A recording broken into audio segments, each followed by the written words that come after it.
we're all becoming so accustomed to divorce that it's a simple way out. We don't want to commit to marriage. We don't want to commit going and getting counseling and help. We won't even acknowledge sometimes we need help because it's like, well, it's almost like admitting a weakness or something. Right. Maintain a healthy relationship with your child, I think, is super important, that the child not feel like you don't care about them. And sometimes in a divorce, you'll see a parent kind of maybe give up and they're hardly ever seeing their kid. Man, that's rough. You know what I mean? Because then that kid feels like they're not worthy and they're not good enough, and that's not a good message. I think one thing going into the show, we're talking about divorce today, and we know it's affected a lot of people, but there is always, my encouragement would be this: if you follow Christ, if you do the right thing, if you have love in your heart, you have to make the best of a bad situation. You know, it's not a perfect situation. I find that our world, a lot of the times we meet people, obviously it's not a perfect situation, but it can be a better situation. Yeah. Christ can always make it a better situation. You know, we're not always going to become a Christian. All of a sudden, every issue that we ever had is instantly resolved and families aren't blended and we don't have schedules and everything to maintain. But I think having the attitude of Christ will certainly help a lot. Yeah, and I think, we know divorce is ugly. And as Christians, we have a responsibility to really evaluate how our reactions are, what our behaviors are, what we've learned, and what are we trying to do to make it better for our families. Right. And your kids, I mean, you have great kids. I mean, they're doing well and whatnot. I've seen plenty of people come through it, and they're doing great, and they've become productive and great servants and Christians and things like that. But we do have to be aware of the effect and the impact that it can have on kids. Welcome to the Way to Go podcast. I'm Bill McMinn, along with me, Steve Arsulic. And one thing, Steve and I were talking today, you and I, it's about divorce and different people that are going through it and the impact on kids. And you were just talking about the impact on your own kids. And I decided, well, it really is probably a good topic because I have other friends too. I mean, they've gone through this, divorce, and then they have, the kids sometimes, not other times, and they see their children sometimes making mistakes or fall into the bad patterns and, blaming themselves, of course, for some of it and feeling bad about it. So I thought it'd be good to kind of lay out what the Bible says about divorce, but also, some different things people can do to kind of have a healthier situation in a bad situation. Because some people are in a bad situation. I mean, we can talk to people and say, well, God says don't get divorced. God does say don't get divorced. But when they're already divorced, there is now make the best of the situation as it is. Yeah, I mean, reality is divorce is extremely, it's all over the place in society anymore. I mean, maybe in the olden days back, I remember back when we were kids, it was probably unusual for my mother to be a divorced single mother. And, it was probably, some ways looked down upon or, even shamed or something, but today divorce is just so rampant and almost so readily accepted in society. I think some of these issues with the consequence of divorce, which we'll talk a lot about today, or the effects on society because of it, the breakdown of the family, issues even probably are more severe than ever before is how do blended families function? Right. Now, because it's not unusual that if somebody's divorced and we're carrying things on in different ways. It was a big debate. I mean, when I was in college back in the 80s in Bible college, divorce was a huge issue for the church. And just, how do you handle it? And some people were super strict, like you should never get divorced. You should never be divorced. And I think about that, what we were talking about when I was in college. And that's Bible college to the day that we're in now where, you and I are both married. A lot of the people that we've married have been divorced before. Yep. There are plenty of times where it's their second marriage and it's prevalent. I would have to guess half the church is divorced. Even not saying, I think a lot of people that have been in the church for a long time, like I have not seen a lot of divorce from that way. People that are really in the church, they're close to God, they're connected. I would say the percentage of divorce in the church from those people is very low. We see a lot of people who've come in to Christ through the pain and problems of life, and they've already kind of experienced these different things. But God doesn't like it. We know there's two reasons. One's adultery. So Jesus Christ said, except for marital unfaithfulness. So you look at that.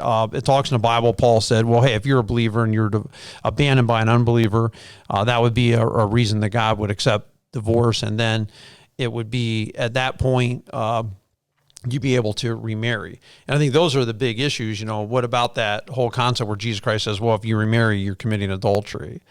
That was an astounding statement, dude, because there are a lot of people that have been divorced and remarried. What do you think about that comment? When Christ says that, Matthew 19, I believe it is. Yeah, I think about that, and I've wrestled with it myself, having lived through a lot of those sinful experiences myself, and what is God's expectations? And I think about even particularly wrestling as I've, I would have claimed Christianity for the majority of my life. You know what I mean? But there were certainly time periods where I didn't live like a Christian, right? And thus there were consequences because I didn't live like a Christian, right? And those are the consequences that I have to deal with today. But as hopefully a maturing, growing Christian, some of the things I've learned, I think about some of these things I've wrestled through the scriptures is, we know that oftentimes divorce is a result of hard hearts, whether it's wandering eyes, whatever the case may be, broken relationships that we just didn't see enough in advance. We didn't go and seek godly counsel. We didn't go seek any counsel. We just allowed divisions just to separate, keep pushing. And I've struggled with that too, because okay, well, what do we do? Because what does God's word say? Well, divorce is not an unforgivable sin. Right. But I think is one of the things as growing professing Christians is even if whatever you've had in your past, you are without excuse going forward in some of these things. Right. Yeah. That's what I would tell people too. I agree. Yeah. And that's why I hold myself to that. I mean, I'm without excuse now to ever repeat those mistakes of the past, knowing what I know today, right? Knowing where I am. And I think that then forces you to evaluate your marriage today. It forces you to evaluate how you treat your children, how you treat your blended family, how you view things. And so when we wrestle about that, even as a church, because even in seminary, we went through classes where there's views where somebody will absolutely not remarry somebody who's been divorced. In cases, some people wouldn't even allow people to be pastors like myself if they were divorced, or that they'll go to any extreme and they'll marry anybody, anything, anytime to anything. Not even just a person, So you get all these 4 different views on marriage. Well, I believe that if somebody's earnestly coming, has been repentant, whether or not they were able to change the outcome of the divorce, if they're truly repentant with a strong desire to come and want to make a recommitment before Christ, enter in this covenant of marriage, I will marry you. Yeah. I think too, the statement when he was saying, you have to remember the audience that, Jesus Christ is talking to when he says, hey, if you divorce except for marital unfaithfulness and remarry, you're committing adultery. He was talking to a group of people who were using divorce to legalize adultery. Yeah, yes. And that's why he made that comment, because they believed in divorce for any reason. So if they got the hots for someone else, they would justify it by saying, hey, I'm allowed to divorce you for any reason. So I'm never going to commit adultery on you. I'll just divorce you and I'll go marry the other woman. And I'm not really committing adultery. And I think that what Jesus Christ was doing there is he was trying to take that loophole away from them and saying to them, hey guys, if that's really what you think in your heart, it's kind of like when Jesus Christ says, you think you say don't kill, but you're still angry, it's still a problem, or don't commit adultery, you're lusting, it's still a problem. He's like, it's still a problem if God knows your heart, he knows why you're doing it. And if you're just trying to legalize adultery, I'm going to take it away from you right now. So I think that was part of it. I think for the person who goes through a divorce because of hardness of heart or something else, I certainly don't, that's not the reason. They weren't divorcing their wife just because they wanted to go and be with someone else per se. So I think the hardness of heart's an issue. And I think too, there are 2 reasons given for divorce in the Bible. Not saying, sometimes I think people feel like, well, if I'm getting beat by my husband, I have to stay in it because that's not really a reason for divorce. I would say no, the reason for divorce should be worse than the other outcomes. You know what I'm saying? In other words, divorcing would still be worse or less bad than staying with someone who's maybe selling drugs from the house or abusing me, or there's something else is going on. So I don't look at it and say, all these people, it's a terrible thing. I realize people have hardness of heart. I realize they have problems. I kind of like what you said earlier, wherever you are today, let's just take you from there. Yeah. If you are in a position right now and you're contemplating divorce and you're married and you have kids, I think you should definitely consider what that's going to do to your kids. Yes. Because it doesn't matter what you think. It doesn't matter what you say. This is going to have an impact. And I understand some of it's absolutely unavoidable and it's going to happen anyway. So you're making the best of a bad situation. But if you can, I'll always tell people, you divorce your spouse. It's like tearing down a house. Yes. And if you have a leaky roof, I would always tell you, fix the leaky roof. Don't bulldoze down your house, because the house is just too valuable. And that's kind of how we look at marriage. But when you have those children and you've gone through a divorce, do you have any tips for people okay, these kids are coming maybe to see you every other weekend, every Wednesday, and every other weekend. You know how it goes. Sometimes it's shared parenting, so it's 50-50. But these kids obviously are now, through a divorce, are not being with dad every day, or they're not being with mom every day. They're being with dad some of the time. They're being with mom some of the time. So your thoughts on that, because you've lived through this. I mean, this is a big part of your life. Yeah, and sadly, it was a big part of my life, and probably the biggest thing I've learned is, unfortunately, in a divorce situation, and I lived a lot of it myself, the selfish self-centeredness of both the mother and the father come into play. Right. And we're so worried about our rights, what we are entitled to, that we forget that we put children in a situation that, number one, they didn't want, right, didn't desire, yet despite what they may want or not want, they are forced to live with our decisions. Right. And that's one of the things that I saw was probably one of the greatest things that I have learned to lament and regret and hate about the whole process of it, is what I actually put my children through. Right. And because I think about that, one thing that really kind of summarized it was, we went through all the battles with custodies, everybody goes through all that. You go through, I went back to court to get more time, blah, blah, blah. All these things I think I'm doing as a good father. And I remember my son, Jacob, when he finally graduated and, becomes of 18. And now all of a sudden, all the things you argued in court are irrelevant. And one of the comments from my son really struck home was that he was just glad that he no longer had to live out of his car. And that one hurt. Right. Because one of the things you think about, and nothing against my son, he's absolutely right. He's a great kid. He loves both his mother and his father. This is not a reflection on Jacob. It's a reflection on what I think as a parent I put him through. Right. Because here he had to spend time. He had to split time between homes.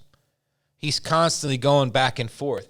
I wanted to be able to come down during the week. I wanted to spend some time during the week with him. I wanted to be able to have a normal life at our house, a normal life over his mother's. And I didn't want him to be sad whichever way he went.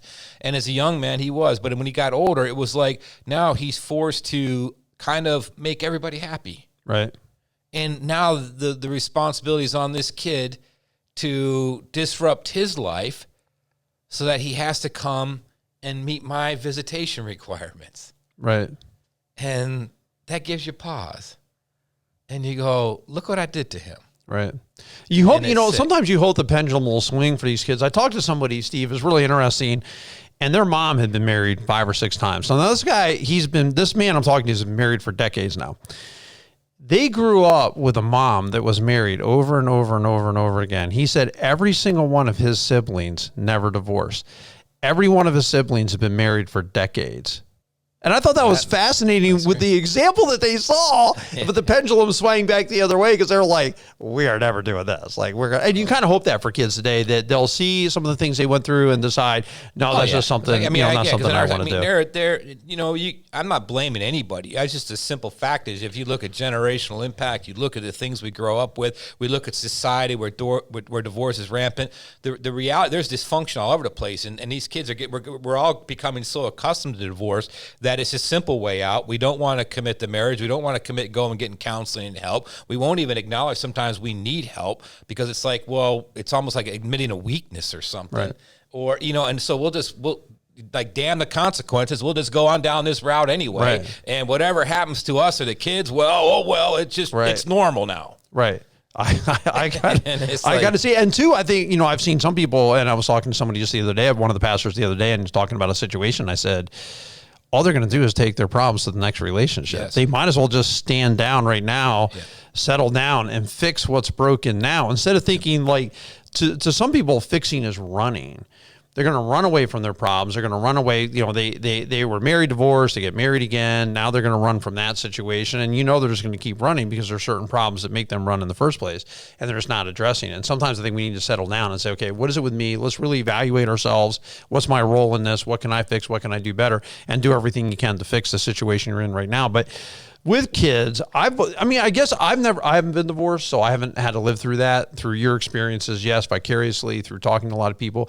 The things I know I can't stand, I don't like it when parents won't cooperate. I don't like it when I have a friend and I say to them, hey, this is my weekend I go. Do you guys want to go with us? And then you hear, well, I can't because I have the kids. We'll just switch weekends. My wife or my husband would never do that because there's zero cooperation. There's not like, hey, we can go on a Tuesday night and do this. Well, I have my daughter. We'll just switch. No, my spouse will never switch a night because they're going to make it so hard and make it. You're always using those kids. And I shouldn't say always, but at times using those kids as a pawn or as a weapon to get back at your spouse. And I've always felt like it's just not fair. And it affects not just you, it affects a lot of people. And then I'm kind of like a slight collateral damage because I'm over here like, seriously, you guys can't cooperate enough to just I'm trying to make something work here, but you two can't cooperate enough to make this work. Oh yeah. So, then it's kind of like I'm seeing some of the fallout come out towards me, which isn't nearly as big a deal as kids. Yeah, I think is, busy. I know I'm talking beyond my own experiences, and I'm not faulting anything in my own experience. I'm not faulting my ex-wife. I don't want to come across that way in any way, shape, or form because Steve's got plenty of his own things to deal with, things I need to reconcile. But whether I know people that use visitation for leverage, or if it's difficult all the time, or if they use the children as a conduit for communication versus talking directly. That's a great one. Or, we can't do this because your father, or we can't do this because your mother. See, to me, those are the types of things I learned pretty quickly to we avoided it because I remember when my son was younger and the kids were younger, and I mean, talk about the heart-wrenching stuff because I think, when God says, I hate divorce, yes, because they were giving up their older wives, going seeking younger women, all these things, hardness of heart, all this, but God hates divorce because I think he sees the consequence, he sees the pain, and you can read Proverbs and you can see all these things that are going to happen to you in Proverbs 4 and 5, you go down this path, and what happens in this Bible happened in my life, and I think enriching another person, enriching another man's house, all these types of things, and you're going to be giving away finances and all these types of things. And I think about my son. One of the things that really kind of impacted me when he was really little, he would be upset and he would visibly cry when I would go pick him up because he was sad to leave his mother. He would come down to my house, and when it was time to leave, he would be visibly sad and he would cry that he had to leave my house and go with his mother. And it just ripped my heart out. And finally, I was just like, Jacob, I don't want you to be sad when you got to leave either one of us. It's okay. And I don't know how to help him try to get through that because I was tired of why is this kid suffering and crying for my stupidity? Right. Can we wake up and acknowledge that? Right. Parents, stop it. You know why God hates divorce? He hates that. I hate what I did to my kids. Right. I hated the things that it did to them, the emotional breakdown, not despite the hurt that I caused my ex-wife, I caused everybody who loved me, my ex-in-laws. The devastation, the damage is so real. That's why God hates it. Oh my God! I've seen people go through divorce and break up friendships that are just surrounding it. It's a disaster. But it can be. But here's some tips I saw too, where they were saying, I was just doing a little research on it. Like if you have kids, just consistent discipline. Yes. Just staying on the kids because I think in a blended family too, you got to be consistent. Right. I'm thinking besides just those things, but when you. As you come out of this, you go, you got to be consistent. In blended families, you got to be consistent, whether it's your own blood or whether it's your step's child. Because I would take advantage of, if I was a kid, I would take advantage of my parents being divorced to do just what I want to do. And I think that consistent discipline is important, not to allow your child to use the divorce as an excuse for their bad behavior. Don't put children in the middle is a good one. Co-parent peacefully. Monitor children closely. Pay attention, especially as they get into teenagers. What are they viewing? What are they watching? Are they kind of slipping into bad patterns out of anger or what have you? Pay attention. Maintain a healthy relationship with your child. I think is super important that the child not feel like you don't care about them. And sometimes in a divorce, you'll see a parent kind of maybe give up and they're hardly ever seeing their kid. man, that's rough. You know what I mean? Because then that kid feels like they're not worthy and they're not good enough, and that's not a good message. I think all the consistent discipline, don't put your children in the middle, co-parent peacefully, monitor children closely, maintain a healthy relationship with your child are all great pointers. Yes, and I think because if we don't pay attention to some of those things, I think about what's the effects of the kids. How are these things starting to manifest in their life? Because here's one thing I learned too. I don't care how right or justified you are in opinion. Here's a fact I know. I know my children absolutely love their mother. Right. I know they love me. If you speak poorly about a person they love, that hurts them. Right. Think about that. Right. You're not gigging your ex, you're gigging your kids, right? And it sticks. And if you're not watching how this type of